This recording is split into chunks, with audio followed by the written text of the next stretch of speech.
Bienvenidos a Perspectivas Ambientales, un espacio para conversar, para educar de temas innovadores, de distintas visiones, de políticas, de propuestas que contribuyan a mejorar una conciencia ambiental. Y en este día tenemos a Esperanza Caro, además de haber sido una excelente directora de ambiente de la ciudad de Sevilla, es ahora directora del Consorcio de Empresas Públicas de Sevilla. Y nos conocimos hace mucho tiempo cuando yo era secretaria de Ambiente de la ciudad de Quito y logramos hacer varias cosas interesantes. Ella sigue al frente de este consorcio de empresas, pero el día de hoy queremos conversar de algo muy importante que está aconteciendo en el mundo. Y por eso creo que he puesto en mi background, como ustedes ven, el tema del calentamiento global y de las olas de calor específicamente. Y Ciudad de Sevilla es una de las, justamente de las ciudades que más afectadas son por el cambio climático y las olas de calor que viven. Gracias, Esperanza, por estar acá. Muchas gracias. Acá en Latinoamérica te vamos a ver muy de cerca y esa unión que tenemos con España, además, creo que nos viene bien.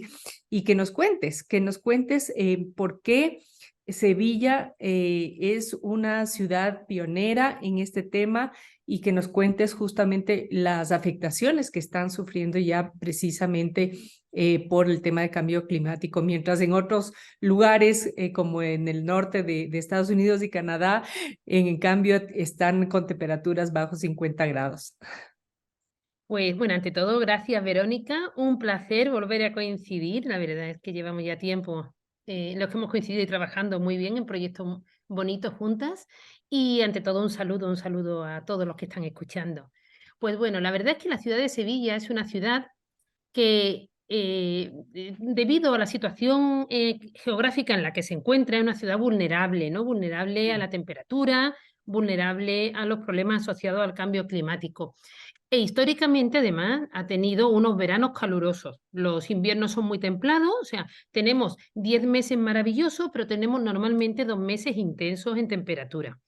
¿Eso qué hizo? Eso hizo ya que desde muy antiguo, Ujú. pues desde la época de cuando teníamos árabes, de los romanos y demás, la construcción, el urbanismo que había en la ciudad iba justamente dedicada a proteger a los ciudadanos del calor. Del calor, ¿Cómo? así es.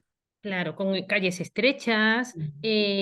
incitando a la sombra, Aireación, ¿no? El aireación, con Alhambra, ¿no? agua, con mucha agua, con muchas zonas verdes. La típica construcción y el urbanismo en la ciudad de Sevilla eran unas casas con un patio interior, con mucho verdor, que refrescaba el ambiente. Entonces, eso ha sido nuestra realidad y nos hemos adaptado. Es decir, Ya. ¿qué es cierto? ¿Qué es lo que ocurre? ¿Y qué es lo que estamos viendo cada vez más con el cambio climático? Bueno, pues lo que estamos viendo es que estos episodios de calor cada vez son más intensos, más largos en el tiempo, más altos en temperatura, cada vez son mucho más incómodos. Y además lo que estamos viendo es que ya no solamente sucede en entornos donde siempre habían sucedido por nuestra latitud o nuestras circunstancias geográficas, sino que ya empiezan a ocurrir en todo el mundo. Por ejemplo, eh, nosotros que, como comentaba antes, siempre hemos sufrido estos episodios de calor y hemos sabido adaptar desde nuestro urbanismo a nuestras costumbres. Es decir, es famosa la famosa siesta, ¿no?, que se da en España. Pues Sí. eso justamente es descansar al mediodía y, digamos, nuestros horarios comerciales o de servicio incluso están adaptados a esas horas de calor. Nosotros en pleno verano, las tiendas, los comercios abrían mucho más tarde, cerraban más tarde, porque Ujú, al mediodía se descansaba. ujú. Bueno, ¿qué es lo que estamos viendo? Pues lo que estamos viendo es que ahora hay muchas ciudades o muchas áreas geográficas del resto de España o incluso de Europa que están sufriendo estas olas de calor cada vez más.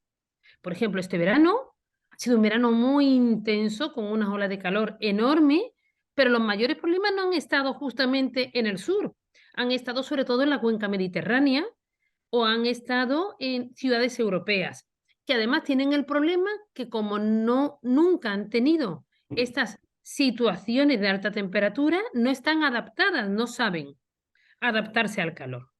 Bueno, con todo esto, Pues es cierto que a nosotros nos llegó una iniciativa muy interesante, además nos llegó una iniciativa de un paisano vuestro, de Mauricio Rodas, el antiguo alcalde de la ciudad de Quito, que junto con la Fundación Adrián Arch Rockefeller Ujú, Foundation tienen un centro de resiliencia y nos propuso un proyecto que ellos se fijaron en la ciudad de Sevilla por varias razones. Una es por lo que tú has comentado antes, ¿no? Por ujú, nuestra trayectoria en cuanto al calor y también, pues, porque nuestro alcalde en ese momento, Juan Espada, junto con Mauricio, habían sido dos alcaldes muy potentes en esta lucha contra el cambio climático, ¿no? Y adaptación.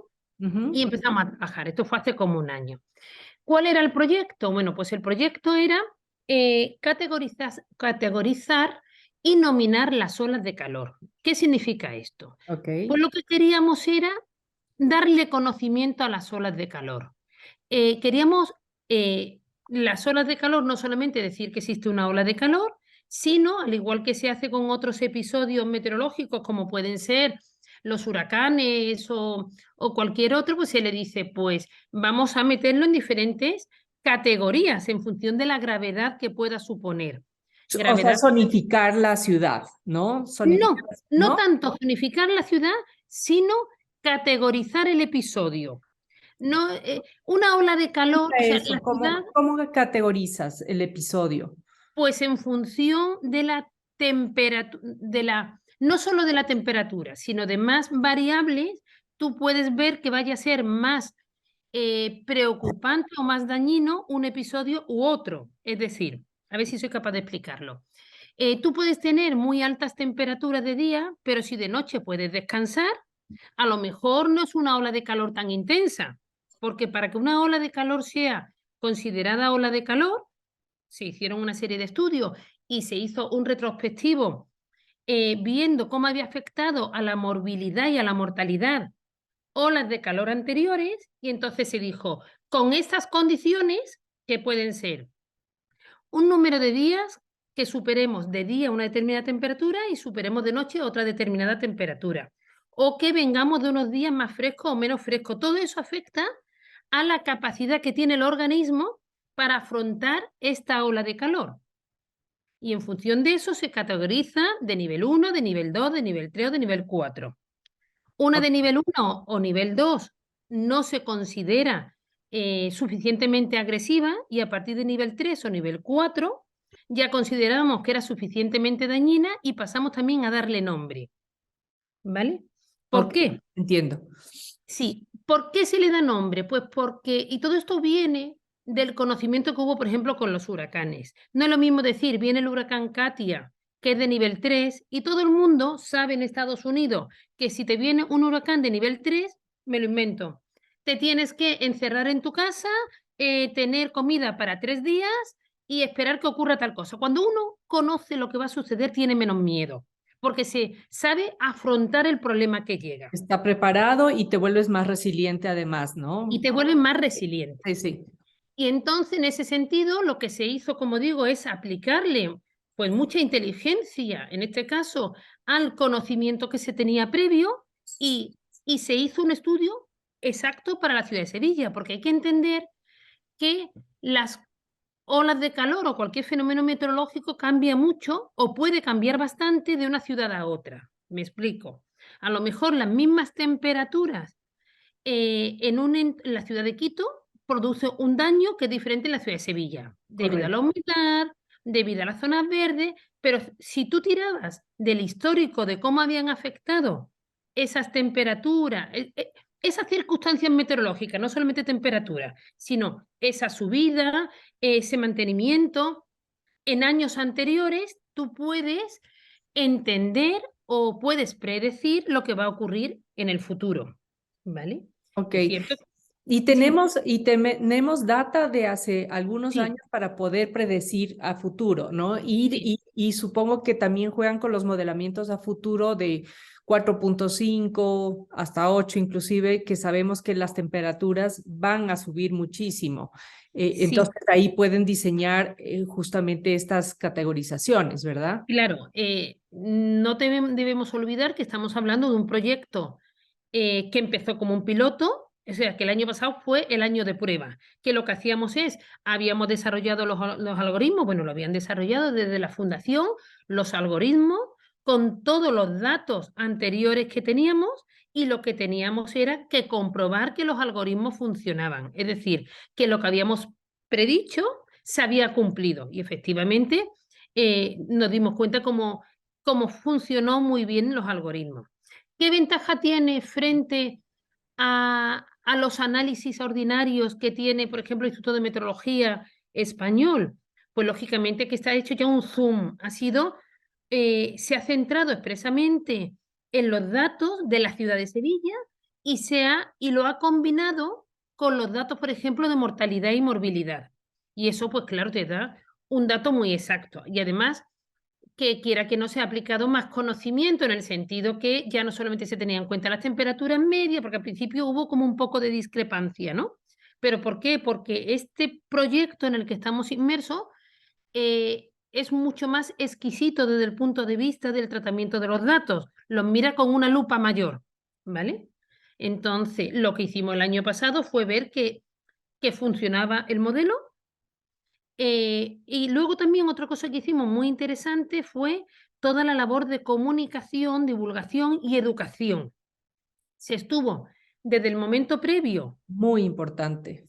fundamental. Sí, sí. Se estuvo trabajando, porque además muchas veces desde las administraciones generamos unos miedos que a lo mejor la población no tiene. Ujú. Entonces, primero se hizo un trabajo previo de hablar con ellos, de ver cómo estarían más cómodos con este nombramiento. Incluso se eligieron los nombres de forma conjunta, ¿no? Los nombres que se iban a dar a diferentes olas de calor. De hecho, tuvimos una ola de calor a la que le llamamos Zoe, porque se decidió empezar por el final del abecedario, y además se decidió, todo esto hablando con la población, que preferían que fueran nombres no demasiado comunes en nuestro entorno, porque había personas que rechazaban que un nombre muy común estuviera asociado a una situación anómala negativa, Ya, ¿vale? ok. Pues bueno, entonces, ¿pero qué ventaja tenía? Se dio mucha comunicación y además se unió con mensajes positivos. En este caso, con mensajes del ayuntamiento y de las administraciones de qué podían hacer. O sea, se empezó a avisar. Mire usted, viene Zoe, ¿vale? Zoe es de nivel 3. ¿Qué tiene que hacer? Pues entonces empezó a darse mensajes: quédese en casa, no haga ejercicio, deporte al aire libre si puede evitarlo, hidrátese mucho más. Se le daban también indicaciones de dónde estaban las fuentes públicas para si eran turistas y estaban en la calle. En este caso es preferible que coja el vehículo público, el autobús, que además tiene aire acondicionado, antes de que haga una caminata larga al aire libre. Es decir, se le iban dando una serie de mensajes que la población, la verdad es que La recibo muy reconoció y agradeció mucho. claro. Y cuéntame, porque uno pensaría que en Europa todo esto está acomodado y que está muy bien organizado, ¿no? Para la población. Esto es algo innovador, algo que, pues, sí, como tú decías, ya las cosas las ciudades mismas se han desarrollado, sabiendo que hay estos graves momentos de calor. Entonces, esto reforzó a la conciencia que ya tiene el sevillano, fue un plus, ¿qué fue de innovador? Pues la verdad es que ha sido muy innovador en el sentido sobre todo del conocimiento y hacer partícipe a la gente del control, ¿no? Al ciudadano del control. De hecho, se ha hecho un análisis posterior Ujú. de cómo la ciudadanía ha, ha recordado o ha tomado medida, o cómo se ha incorporado dentro de su conocimiento el tema de las olas de calor, y la mayoría de ellos recordaban el episodio. Y además lo bueno, y aquí lo unimos con la educación y la divulgación, todos aquellos que recordaban el episodio y cómo se llamaba y las medidas que se habían tomado, a su vez eran conscientes de que había que tomar medidas para luchar contra el cambio climático y para evitar que esto volviera a suceder. Es decir, que lo que ha hecho es una sinergia que ha mejorado toda la educación ambiental. Pero, como tú decías, en Europa parece que todo no. Todas las ciudades, y además al final es todo igual de complejo gestionar una ciudad en un lado del Atlántico que en el otro. Es, Y siempre. Entonces yo decía que antiguamente teníamos un urbanismo maravilloso, pero ese urbanismo se ha quedado en un barrio antiguo. Todos los nuevos eso, barrios. eso justamente te iba a preguntar. Yo quiero continuar esta conversación, Esperanza, después de un segmento que quisiera hacer una breve pausa para agradecer, obviamente, a nuestro auspiciante Gira, que es una empresa filial de la Corporación Favorita y que trabaja para la implementación de la economía circular. Hay un lugar que puede transformarlo todo. Aquí, un Tetra Pak puede ser un pupitre. Un papel puede ser un regalo. Un abogado puede ser el salvador de los mares. Una madre puede ser defensora de la naturaleza. Un niño puede cambiar el futuro. Y el mundo puede transformarse en esperanza. Hay un lugar donde todo se transforma. Trae tus empaques reciclables a los puntos Gira, ubicados en locales de Corporación Favorita. Volvemos contigo. Justamente retomemos lo que acabas de mencionar, porque te iba a preguntar, y esto viene a mi siguiente pregunta. Cuando hablas de urbanismo, ¿no? Y ves el Alcázar de Sevilla, el Alhambra en Granada, ves Córdoba, etcétera, ese urbanismo ya contemplaba todos estos procesos de aireación, la ciudad, cómo fue construida. Es impresionante que ya hace más de 500, 800 años estén pensando eso. Pero lo que tú acabas de decir es importantísimo. Se quedó en un círculo, en los centros de los cascos históricos, y las ciudades crecieron de otra forma. Entonces, uno pretendería decir, bueno, pero es que esas ciudades ya lo hicieron, y no es así, ¿no? Estamos en todo lado tratando de entender cómo vamos a enfrentar el tema de la subida de la temperatura. Cuéntanos qué pasa ahí. Y Claro, la siguiente sería con tema del agua, que quiero hablar del claro. agua. Vale, pues efectivamente lo has dicho muy claro, es decir, pero de todas maneras no me preocupa, la ciudad estamos en continua construcción y podemos reinventarnos. Entonces, antiguamente es cierto que teníamos unos núcleos urbanos que estaban adaptados, eran independientes, digamos, y se habían ido adaptando cada uno a su localismo. Pero luego ha llegado una globalización que ha afectado a todo y al urbanismo también. Y entonces, pues se copiaron modelos unos y otros. Al principio fueron modelos eran ciudades compactas, pero a lo mejor con unas viviendas en altura, con unas calles demasiado lineales o sin árboles. No es el caso porque justamente la ciudad de Sevilla sí ha mantenido mucho la arboleda interior, ¿no? Pero, y luego ya encima surgió el modelo, copiando sobre todo del modelo de Norteamérica, de ciudad diseminada, digamos, entonces todo eso ha ido cambiando. Ahora, en este proceso de reflexión nos damos cuenta que tenemos que volver a una ciudad con mucho más verde en el interior, no Ujú. solamente tener bolsas de verde en el exterior, y de hecho ahora cada vez que se están realizando actuaciones, por ejemplo, en el viario, en la ciudad, pues cada vez metemos más drenaje sostenible, se vuelven a meter más arboleda. Nosotros jugamos mucho con la sombra tanto natural como artificial, en el sentido que tenemos mucho árbol dentro de la ciudad, pero también colocamos en verano muchos toldos en las Ajá. calles, pues para justamente bajar la temperatura y hacer luego se está peatonalizando mucho, otra vez la ciudad, se está expulsando al coche, a Mm, las zonas interiores, que eso a su vez también, tanto vehículo en el interior, incrementa mucho la temperatura de la ciudad y el efecto isla de calor. Pues si tú todo eso lo vas apartando, mejora, ¿no?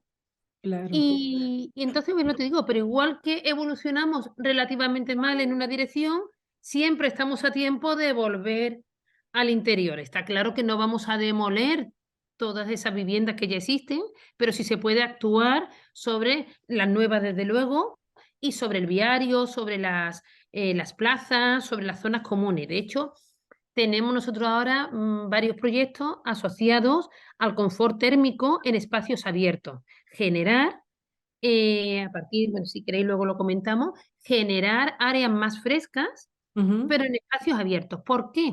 Porque, por ejemplo, la ciudad de Sevilla es una ciudad que ha vivido mucho al aire libre, que somos una ciudad muy social, donde los eventos se celebran, es muy mediterráneo, se celebran con el resto de ciudadanos y al aire libre. Si ujú. sube mucho la temperatura, vamos a terminar todos pues como en el Golfo Pérsico y en todos estos países donde la gente vive de cara al interior con aire acondicionado. No es Claro, lo que queremos. claro. Queremos seguir disfrutando de entornos abiertos. Además afecta mucho a la cultura propia de la ciudad, ¿no? Porque Efectivamente. entonces imagínate el cambio radical psicológico, cultural, de todos los aspectos de salud mental, etcétera, el encerrarte, El que no es encerrarte. propio de ustedes. Entonces me parece increíble. Me parece muy, muy bonito el programa, todo éxitos, mis felicitaciones a ti, al alcalde, al exalcalde Rodas, con quien tuve la oportunidad de trabajar justamente como secretaria de Ambiente. Y me salta otra cuestión, que es el agua, ¿no? Y tú que estás a cargo justamente del consorcio de las empresas de Sevilla, ¿cómo ven esto articulado con el tema de agua, que es gravísimo en todas partes del mundo y con la subida de calor ni se diga? Bueno, es quizá la pieza clave, ¿no? Y además la pieza clave para vivir y seguramente va a ser la pieza clave política, porque dentro de poco empezaremos a ver migraciones por la falta de agua. Mm. Pero bueno, siendo consciente que para nosotros el agua en la ciudad de Sevilla, una ciudad además muy antigua, una ciudad de más de 2000 años de historia, mucho antes, y en la que nosotros hemos convivido siempre o con inundaciones, porque Mm. tenemos un gran río que cruza la ciudad, o con sequías, con falta de agua, siendo además tenemos alrededor un entorno agropecuario muy importante. Entonces, todo eso lleva a que ya tenemos un conocimiento desde antiguo. Por ejemplo, el tema ya de las inundaciones relativamente está resuelto, ¿no? Eso ya hay dársenas, hay muros de contención, se ha trabajado tanto con el río principal como con 3 ríos más pequeños o arroyos que cruzan la ciudad. O sea, el tema de inundación está muy controlado. Con tanques de tormentas, o sea, esa parte muy controlada. Problema, la sequía, porque esa no la podemos controlar tanto, la sequía viene de arriba, es decir, si no llueve, entonces lo que sí se está trabajando es una buena gestión del ciclo integral del agua. Nosotros ya hemos sufrido varias veces, Mm. yo he vivido varias sequías importantes, he llegado incluso a sufrir una sequía cuando era pequeña en el que nos daban 1 hora de agua al día. Wow. Eso es mortal, eso hace que cambie, en mi caso cambiaban los horarios del colegio para que pudieras hacer de deporte y irte a tu casa a ducharte, pero yo no era consciente lógicamente, pero afecta desde la agricultura, que deja de tener agua para la agricultura, a la industria, a los servicios, al turismo, absolutamente a todo. Entonces eso es lo que llevó, desde hace muchos años se está invirtiendo mucho en la adecuación de las instalaciones. De Ujú. hecho, a día de hoy, la media de consumo de litros por ciudadano es de 100 litros día por ciudadano. El Consejo de la Organización de la ONU es 110, luego ya estamos por debajo. Y nuestro objetivo son los 90, ¿vale? ¿Cómo se consigue? Pues se consigue también de muchas formas. Una de ellas, lógicamente, es el tema educacional. Hay que trabajar con la población y no solo con la población, sino con la industria, con la agricultura y demás para consumir menos. En este caso, yo puedo decir que aquellos que lo han sufrido eh, somos conscientes y normalmente no se despilfarra el agua. Es decir, Ya, la mayoría de los ciudadanos sevillanos, yo dejo abierto un grifo y me duele el estómago, porque soy consciente de lo que ha claro, significado no tenerlo, ¿no? claro.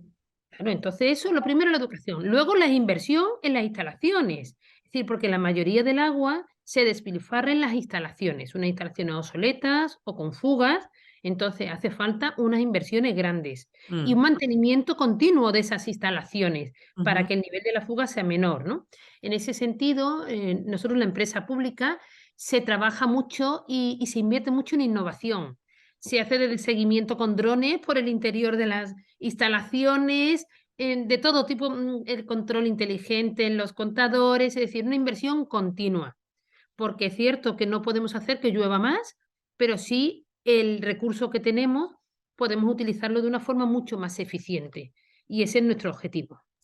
Correcto. Y supongo que tendrá mucho que ver también con el manejo de la cuenca de la cuenca alta, ¿no? Para que Lógico. se proteja con áreas protegidas, reforestación, etcétera, a que atraiga lluvia y tengas un caudal, por lo menos acá en Quito, eso lo hicimos hace más de 30 años y ha funcionado. Pese a que ahora, fíjate, estamos en época de estiaje, cosa que no había pasado en muchos años, en muchos años. O sea, Quito no ha sufrido de escasez de agua para nada, y ahora el tema energético más bien también están viendo si ponen en alarma o algo así, porque estamos en estiaje y no hay la suficiente agua. Está pasando en todas partes del mundo, entonces hay que prever. Está claro, hay que prever y esto es una labor normalmente entre muchas administraciones. Por ejemplo, cuando tú comentabas, aquí se estará haciendo un trabajo con la cuenca, lógicamente, ¿no? En este caso, lo que es la gestión de la cuenca, la lleva, para nosotros la administración que la lleva es la administración estatal, en forma de la Confederación Hidrográfica, en nuestro caso del Guadalquivir.